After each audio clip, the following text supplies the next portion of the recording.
अगर आप as a freelancer ये सोच रहे हो कि मैं तो सिर्फ बिगिनर हूँ, मुझसे इतने ज़्यादा सेलर्स हैं, इतना ज़्यादा कंपटीशन है, 10-10 साल का एक्सपीरियंस है उनके पास, इतना ज़्यादा काम दिखाने को है और लेट्स से अगर क्लाइंट ने मुझे कॉन्टैक्ट कर भी लिया तो दूसरे-तीसरे दिन वो गायब हो जाते हैं और बात ही नहीं करते फिर। तो यहाँ पे मैं कैसे स्टैंड आउट करूँगा? यहाँ पे मैं कैसे अपना काम दिखाऊँगा या अपनी एक्सपर्टीज़ दिखाऊँगा? और फिर सोचते हैं कि ये मेरी बस की बात नहीं है और उसी चीज़ को छोड़ देते हैं।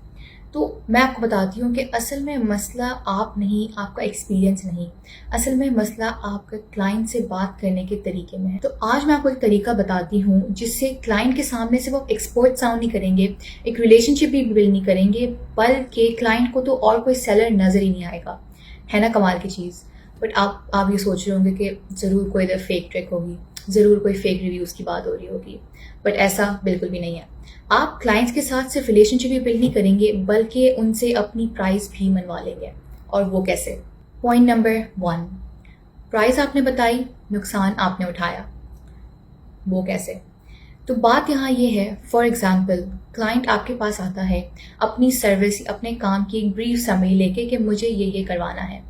Instantly without wasting a minute 60% of freelancers क्या करते हैं, वो इंस्टेंटली जाके अपनी प्राइस कोट कर देते हैं कि ये सर्विस या इस काम का इतना लगेगा।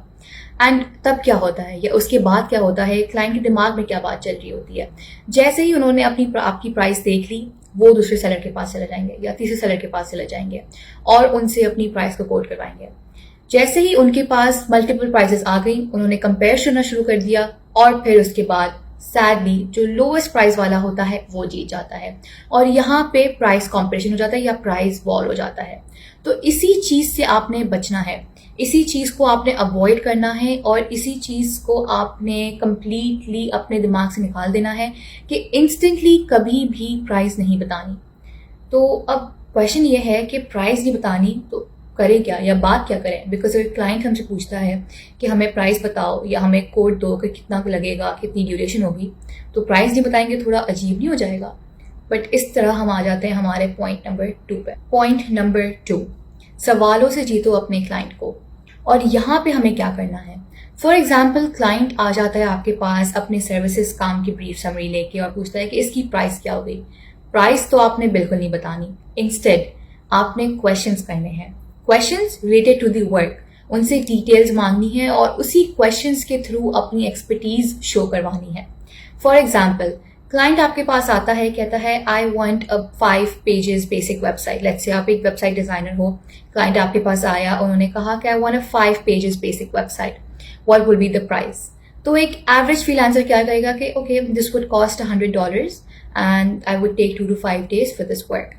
बट एक हाई अर्निंग फ्रीलांसर का जवाब क्या होगा? वो कहेगा okay sure, but can I know what industry is the website for, या फिर what animations do you want in this, do you have any logo of yours, do you have any content, what kind of CRM do you want to use, WordPress or Shopify? इस तरह के questions करते करते client के सामने ये दिमाग में होगा कि उसने मुझे डिटेल्स मांगी है काम की, उसको एक्चुअली पता है कि वो क्या करने वाला है, he has a complete road map और उसको प्रोसेस के बारे में अंदाजा है। विच इज़ वाई क्लाइंट के सामने आपकी एक्सपर्टीज बढ़ जाएगी, ये आपकी नॉलेज बेसिकली इंक्रीज हो जाएगी, आपका इंप्रेशन इंक्रीज हो जाएगा। एंड दैट इज एग्जैक्टली हमारा एम है, यहाँ पे हमारा मोटिव है कि हमें अपनी नॉलेज दिखानी है, हमें अपने स्किल की एक्सपर्टीज दिखानी है, हमें दिखाना है कि हमें कितनी अच्छी तरह काम आता है। अब हम आ जाते हैं हमारे पॉइंट नंबर 3 पे, और ये एक हाई अर्निंग फ्रीलांसर की एक सीक्रेट टिप होती है जो बहुत कम लोग इस बारे में बात करते हैं। एक्चुअली फ्रीलांसर्स अपनी सर्विसेज नहीं बेच रहे होते, वो रिलेशनशिप्स बना रहे होते हैं और ये हमारा एक ह्यूमन नेचर है, हम उसी के पास जाते हैं या उसी से अपना काम करवाते हैं या फेवर्स मांगते हैं जिस पे हमें सबसे ज़्यादा भरोसा होता है, ट्रस्ट होता है और रिलेशनशिप होता है। तो बेसिकली आप एक चैट के थ्रू, आप एक प्लेटफॉर्म के थ्रू किस तरह अपने क्लाइंट्स रिलेशनशिप बना सकते हैं। अब इसका एक सिंपल सा एग्जांपल है जो काफ़ी ज़्यादा फ्रीलांसर्स अपने डेली बेसिस में ये फेस करते भी होंगे और इन्होंने ये चीज़ को नोटिस भी नहीं किया होगा। फॉर एग्जाम्पल क्लाइंट आपके पास आता है, कहता है कि I have started a new business and I would like to have a 5-page website for this particular my company, या फिर जो भी इनकी बिजनेस शुरू हुआ है। तो एक एवरेज फ्रीलांसर का जवाब होगा कि okay sure it's gonna cost $100 and in 5 to 6 days I would need your content and please give it to me and then I will submit it to you. That's it, very simple, very basic, very direct, ठीक है। कोई relationship नहीं बनाई, कोई बात नहीं हुई, कोई ट्रस्ट बिल्डअप नहीं हुआ। लेकिन एक हाई अर्निंग फ्रीलांसर का जवाब क्या होगा यहाँ पे? सबसे पहले तो ध्यान नोटिस करें कि यहाँ पे क्लाइंट ने कहा है कि I have started a new business और I have started a new company, something of that sort, right? तो पता लगता है कि this person has done something new in their life, इन्होंने कोई अपनी नई चीज की हुई है, कोई अचीवमेंट की हुई है। This is how you start of your conversation. एक हाई अर्निंग फ्रीलांसर का जवाब होगा कि congratulations on your company, can I know more about it, or that's really great, I was looking at your जो भी उन्होंने डॉक्यूमेंट सबमिट किया हुआ उस डॉक्यूमेंट को पढ़ के आप बोल सकते हो कि I was looking at the document, it's really great, I like the purpose, I like the motive। so basically आप जेन्युइन तारीफ कर रहे हो अगले क्लाइंट की या उनकी अचीवमेंट्स की या उनकी मेहनत की या उनकी एफर्ट्स की। And whenever you do that, unknowingly या इनडायरेक्टली आप रिलेशनशिप बना रहे होते हो या ट्रस्ट बिल्डअप कर रहे होते हो, बिकॉज क्लाइंट के दिमाग में ये होगा कि इसको सर्विस बेचने की नहीं पड़ी हुई या उसको पैसे नहीं कमाने, वो एक अलग बात हो जाती है। But on the other hand उसको एक्चुअली परवाह है और मैं about the company and he really looked into it, उसने देखा है सही तरह, उसने उसको पब्लिकली पढ़ा है एंड उसने एक्नॉलेज किया है मेरे एफर्ट्स को। And this is how a human nature और human relationship is being built. And that's exactly how you build rapport, trust and relationship with your client। इसी तरह आप है ना क्लाइंट से बात कर सकेंगे, उनसे अपनी प्राइस बनवा सकेंगे, बिकॉज यहाँ पे आप क्लाइंट के साथ है ना एक बॉन्ड बिल्ड हो गया, एक ट्रस्ट बिल्ड हो गया, एक रिलेशनशिप है, एक कनेक्शन है। तो क्लाइंट को अब आपकी प्राइस से मैटर नहीं करेगा, बेसिकली वो आपके फाइनल काम को देखेंगे और जितनी भी प्राइस आप कोट करें या जितने भी सेलर्स के पास वो चले जाएं, उनको वो रिलेशनशिप या कनेक्शन नहीं मिलेगा जो आपके साथ मिला था in the first scenario. And which is why building the relationship with the client is very very important and it's the first step of a freelancer's journey।